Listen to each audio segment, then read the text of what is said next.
Ahora sí, buenas noches. Continuamos con el estudio de Primera de Pedro y el día de hoy vamos a buscar abarcar los versículos 8 al 12. La semana anterior llegamos al versículo 7 que hablaba de los esposos y habíamos cubierto el de las esposas. Así que, como dice esta diapositiva, continuamos con el estudio del capítulo 3 de Primera de Pedro. Encomendemos el tiempo al Señor. Padre, te damos gracias porque te podemos decir, Padre, eso es porque somos tus hijos, porque a todos aquellos que creímos y que recibimos al Señor Jesucristo, Él nos dio el derecho o la potestad de ser hechos hijos tuyos. Esta noche te damos gracias por tu cuidado, por las distintas familias. Algunos están con problemas de salud, desde situaciones serias hasta no tan serias, pero queremos darte gracias porque en medio de estas circunstancias, a veces negativas, tú estás con nosotros y tienes cuidado de nosotros.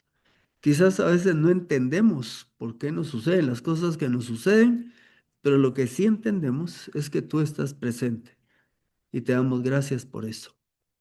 Te pedimos porque ayudes a sanar a los que necesitan sanidad física de sus cuerpos, también por los que están pasando por situaciones quizás de enfermedad emocional o espiritual en sus familias o quizás en el medio donde se desenvuelven. Que en todos esos lugares, como vamos a aprender hoy, podamos aplicar lo que recomienda Pedro y que eso nos permita vivir una buena vida. Así que oriéntanos a leer tu palabra en el nombre de Jesús. Amén. Cuando vamos al versículo 8, dice Pedro, finalmente, ¿verdad? Otras versiones dicen en conclusión. Y uno podría pensar, bueno, aquí se va a terminar la epístola. No, todavía faltan, llega hasta el capítulo 5. Entonces, finalmente, ¿qué? Bueno, lo que está diciendo es que finalmente o en conclusión a una sección que empezó en el capítulo 2, versículo 11. Y se las traigo aquí para recordar. Dice, amados, yo los exhorto como a peregrinos y expatriados, pongo en rojo lo que él pide, que se abstengan de las pasiones carnales que combaten contra la vida. Tengan una conducta ejemplar entre los gentiles, o sea, entre los que no son cristianos, para que en lo que ellos los calumnian como malhechores, al ver las buenas obras de ustedes, glorifiquen a Dios en el día de la visitación. Ahí es donde empezó la sección. Y entonces ahora, dice Pedro, voy a terminar esta sección, finalmente. Ahora, después de esto que les acabo de leer, recuérdense que Pedro abordó el tema de la sujeción. Por ejemplo, a manera de buen testimonio en la vida pública, cuando nos dice sujétense a las instituciones humanas, ¿verdad? Y vimos el rey y los gobernantes, pero también en lo laboral, aunque en ese contexto se hablaba de siervo y amo. Y aquí estoy trayendo estas palabras para nuestro contexto. Y también nos habló cómo vivir la sujeción en el hogar, tanto para el esposo como para la esposa. Ahora sí, ya retornando a nuestro versículo, donde dice en conclusión, entonces, ¿qué dice? Sean, o como diría la nueva versión internacional, vivan todos, a toda la audiencia de Pedro y para nosotros también, dice, sean de un mismo sentir, un mismo parecer, esto es, en armonía. Entonces Pedro dice, muy bien, después de todo lo que les he hablado, les pido algo, sean de un mismo sentir. Lo aclaramos diciendo, ¿a qué se refiere? A un mismo parecer, o sea, vivan en armonía.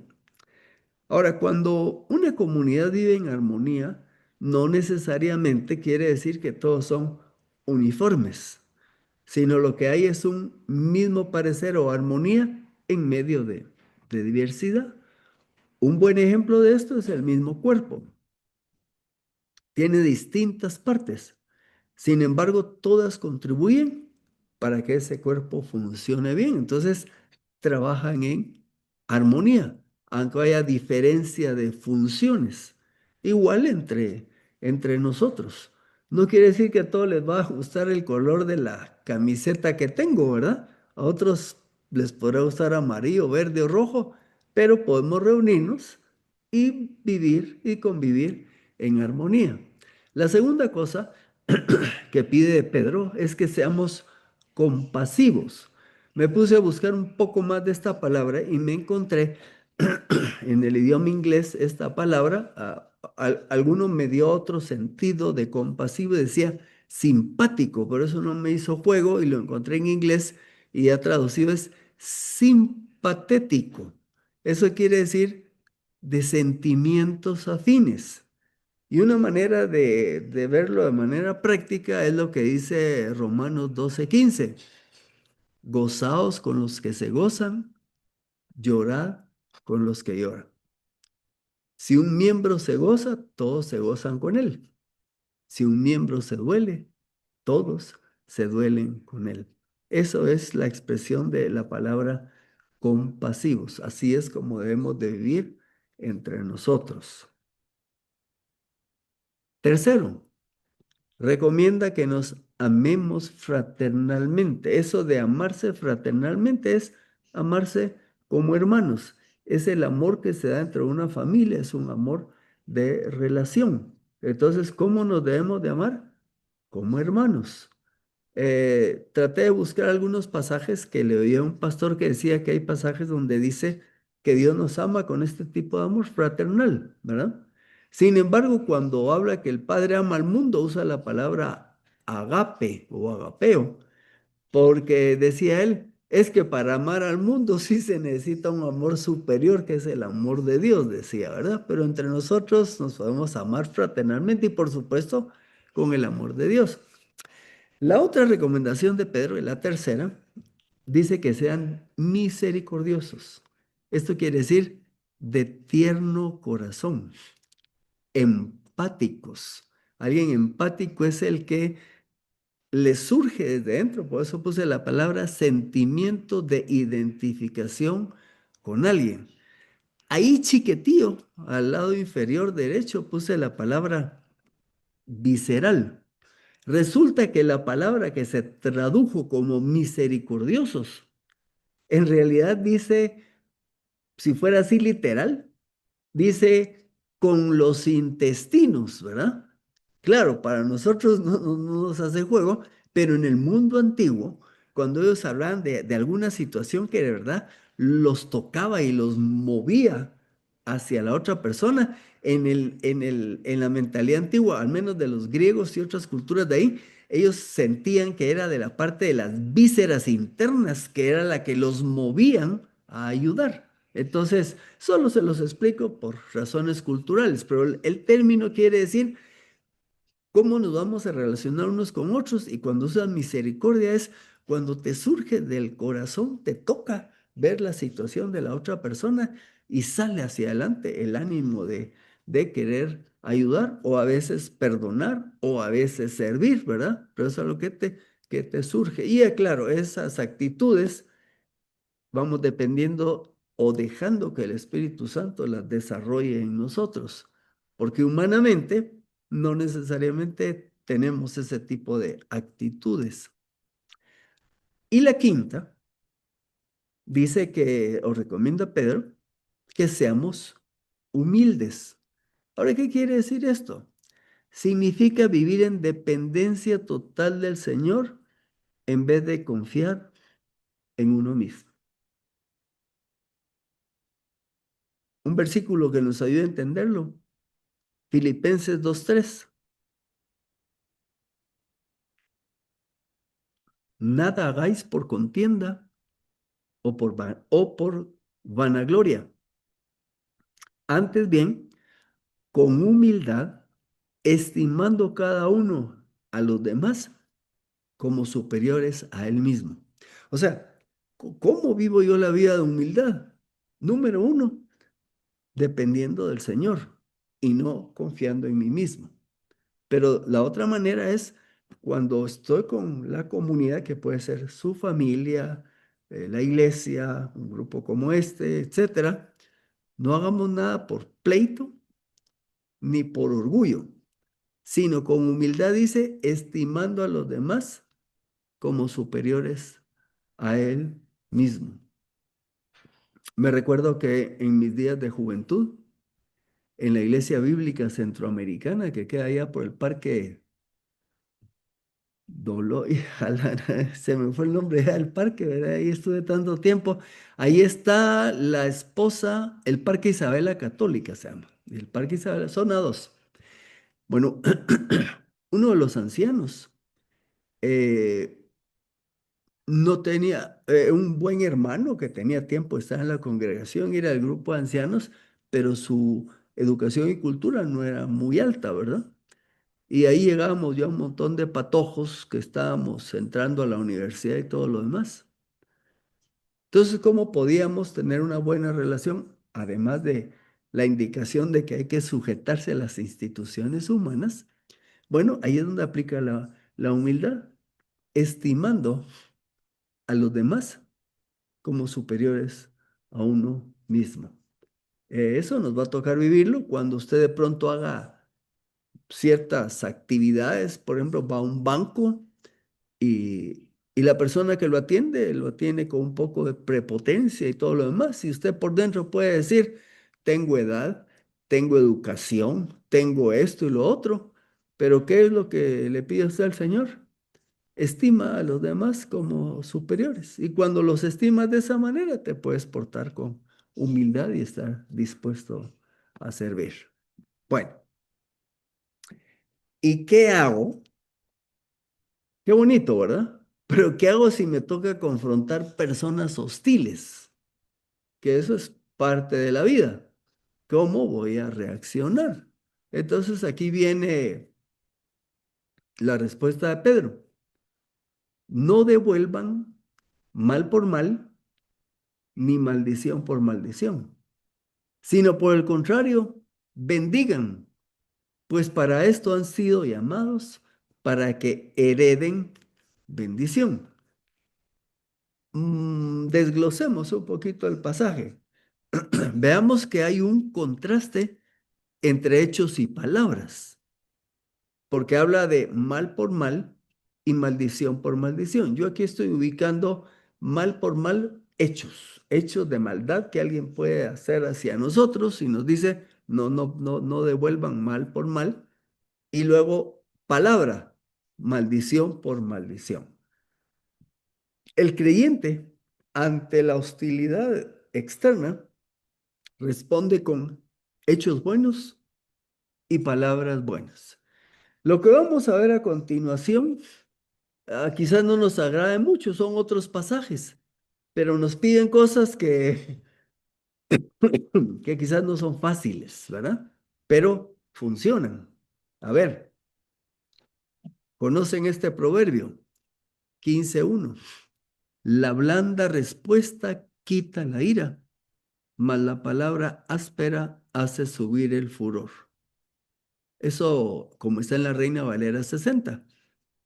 La Nueva Biblia de las Américas dice, la suave respuesta aparta el furor, pero la palabra hiriente hace subir la ira. Lo ha aplicado. Ha tenido situaciones donde alguien llega irascible y usted tiene que responder con una respuesta suave. En una ocasión, trabajando en la universidad, un alumno pidió cita conmigo. Yo era el director de la carrera. Y cuando entré en mi oficina, y ahí estaba a un lado mi secretaria académica en otro escritorio. Y entonces entra, y de que entra el alumno con la voz elevada, alegando por alguna situación académica. Yo no me fijé ni estaba consciente. Lo que pasa es que cuando él dijo, entró así, le dije, pasa adelante, buenos días. Sentate, se sentó frente a mí en el escritorio y le hablé con voz tranquila y todo lo demás. Y entonces el alumno fue bajando su tono y por cierto que al final lo paré regañando, ¿verdad? Pero así con palabras suaves, pero esto yo no me percaté, sino fue mi secretaria académica que me dijo, ala, me dijo, el fulano entró aquí gritando y usted lo tranquilizó, lo acedó de seda, ¿verdad? Y de remate le paró, ya, pues justamente llamando la atención desde el punto de vista académico. Ahora, ¿por qué les pongo ese ejemplo? Porque el versículo funciona, ¿verdad? Ahora, ¿qué pasa si alguien entra con gritos? Si usted le responde con gritos, el otro grita más y usted más, y lejos de que se resuelva el asunto, se complicó. Veamos otro pasaje que nos la pone, diría yo, un poquito más complicada. Esto es de Pablo en Romanos 12. No paguen a nadie mal por mal. Procuren lo bueno delante de todos los hombres. Si es posible, en cuanto dependa de ustedes, tengan paz con todos los hombres. El llamado no es andarnos de pleito en pleito, sino que hagamos lo bueno delante de todos y si es posible, estemos en paz. Ahora me pueden decir esto. Obviamente esto es coloquial, ¿va? ¿Qué di al pelo?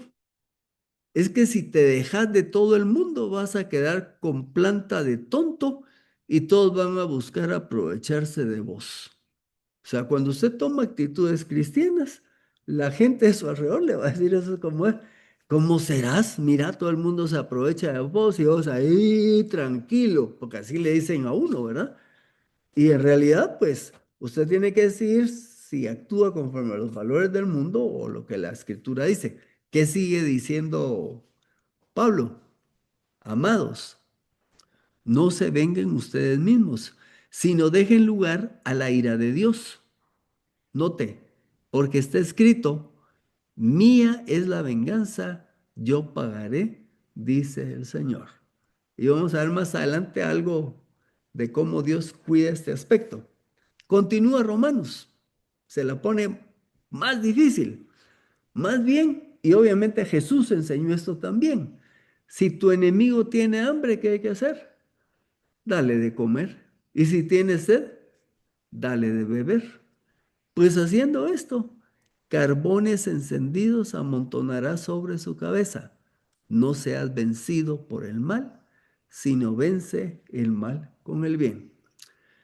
Les cuento algunos testimonios solo para que vean la aplicabilidad de mucho de esto. Hace muchos años, allá por la década de los años 90, la Universidad Mariano Gálvez fue la primera universidad en Centroamérica que abrió un programa de especialidad para dentistas. Y a mí me tocó estar a cargo de ese programa y de formar los primeros profesionales guatemaltecos y de hecho hasta de varios países de Centroamérica. Pero la asociación gremial local miraba a la Mariano Gálvez así con desdén, ¿verdad? Como mucho, ahora ya no, porque la Mariano Gálvez se fue para arriba, pero hace muchos años los de otras universidades miraban a los de la UMG así con cierto desdén. Bueno, por razones que se dieron, fue necesario que yo entrara como miembro de esa asociación gremial para que los demás egresados pudieran hacerlo. Y ahí había gente que no nos quería. De hecho, había uno ahí que no trataba bien a los de la Mariano y si uno era cristiano, peor, ¿verdad? Hacía bullying. Entonces, cuando yo llegué ahí, dije, ¿con qué actitud voy a llegar? Voy a llegar a servir, ¿verdad? Y entonces yo agarraba los proyectos, cuando habían conferencias, agarraba, arreglaba los proyectores, se encargaba de que todo estuviera funcionando, o sea, llegué a servir. Y ese doctor que era un poco hostil, ¿verdad? Se burlaba del hecho de que fuera evangélico y que estuviera trabajando en la Mariano. Pero solo de estar sirviendo, nunca le contesté con palabras rudas ni nada. Fíjense que con el tiempo cambió de actitud a tal punto que él mismo me invitó para que fuera parte de una directiva en la que él iba a dirigir. Entonces, nuevamente, lo que dice aquí es cierto. Hay que ponerlo en práctica.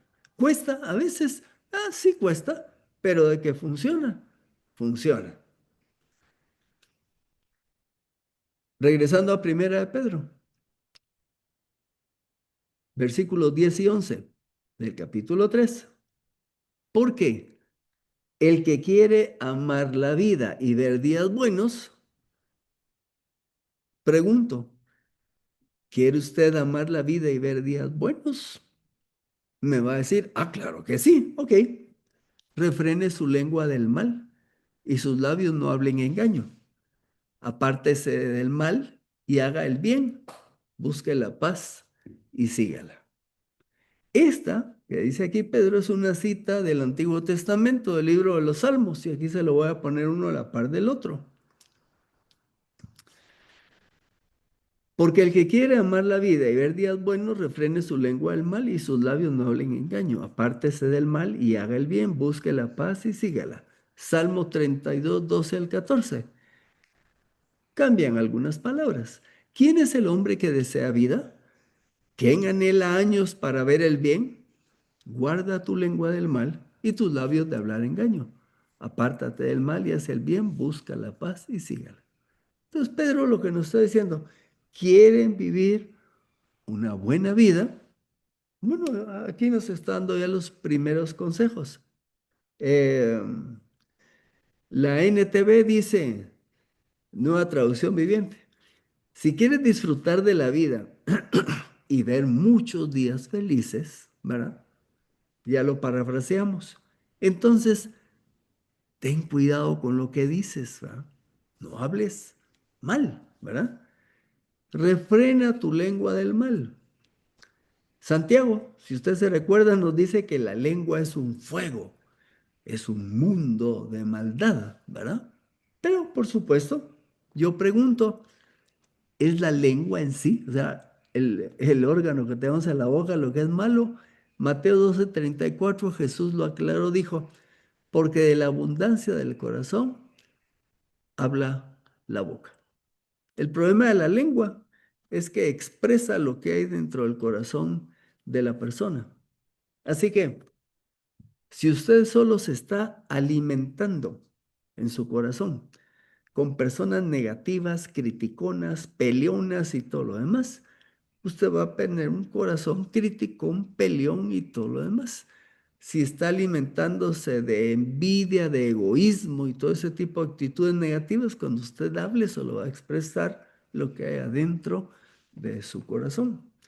He ahí la importancia de estudiar la Biblia, para lo que va ingresando a nosotros sean los pensamientos de Dios y entonces podamos sacar hacia afuera precisamente los pensamientos del Señor que hemos aprendido en su palabra. Habla lo que es verdad, evita hacer lo malo y haz lo bueno. En pocas palabras, o sea, no digamos mentiras, no hagamos cosas malas y hagamos cosas buenas. Versículo 12. Porque los ojos del Señor están sobre los justos y sus oídos están atentos a sus oraciones. Pero el rostro del Señor está contra aquellos que hacen el mal. Note, habla de los ojos del Señor y habla del rostro. Los ojos reflejan su actitud hacia los que creen en Él. Pero cuando usa la palabra rostro, la actitud de Dios respecto a los que no creen en Él. Vamos a verlo. De nuevo, viene del mismo salmo, en los versículos que siguen. Les voy a leer el lado de la derecha, que ya les leí la izquierda. Los ojos del Señor están sobre los justos. Sus oídos están atentos a su clamor. En Pedro dice atentos a sus oraciones, pero en el Salmo dice atentos a su clamor, los oídos de Dios. El rostro del Señor está contra los que hacen el mal para cortar de la tierra su memoria. Los ojos del Señor están sobre los justos. Note, es cierto, los ojos del Señor, uno podría decir, "Ih, esta actitud vigilante para ver en qué momento me equivoco y me doy un cinchazo". No, no ese es el sentido que Pedro está usando.